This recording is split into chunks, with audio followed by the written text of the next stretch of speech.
फंसे कर्ज की उगाही के लिए बने बैड बैंक यानी नेशनल एसेट रिकंस्ट्रक्शन कंपनी की पहली डील ही सवालों के घेरे में आ गई है। रिपोर्ट्स की माने तो NARCL ने रेनबो पेपर नाम की कंपनी के फंसे कर्ज को अपने अधीन लेने का जो ऑफर किया है वह कंपनी के कुल कर्ज का सिर्फ 8% हिस्सा है।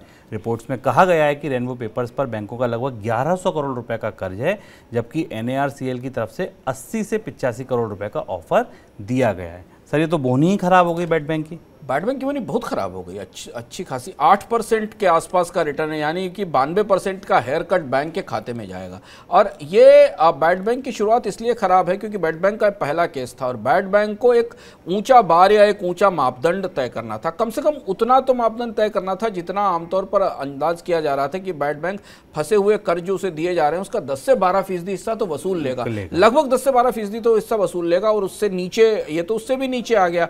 हालांकि सरकार को भी बैड बैंक से बहुत ज़्यादा उम्मीद नहीं थी। बैड बैंक को केवल इस कोशिश में लाया गया था कि सरकार बैंकिंग सुधार करती हुई दिखाई दे। NPA ऑलमोस्ट गिवन अप हैं, बैंक्स प्रोविजनिंग करके उनको अपने खातों से हटा चुके हैं। तो ये बैंकिंग सिस्टम के लिए मतलब जो मिल जाए लास्ट में उन्हें थोड़ा बहुत, उसके हिसाब से थे।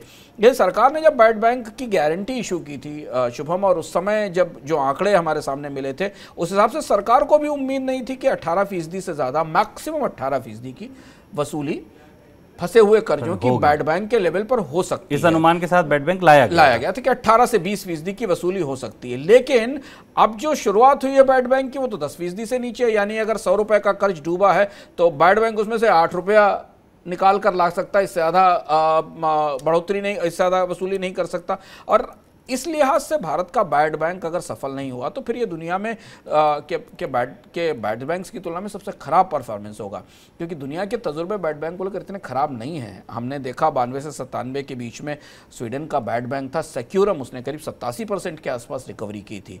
मलेशिया का बैड बैंक दानहर्ता बैंक था, उसका नाम था, वो करीब 58% की रिकवरी करके लाया था फंसे हुए कर्ज की।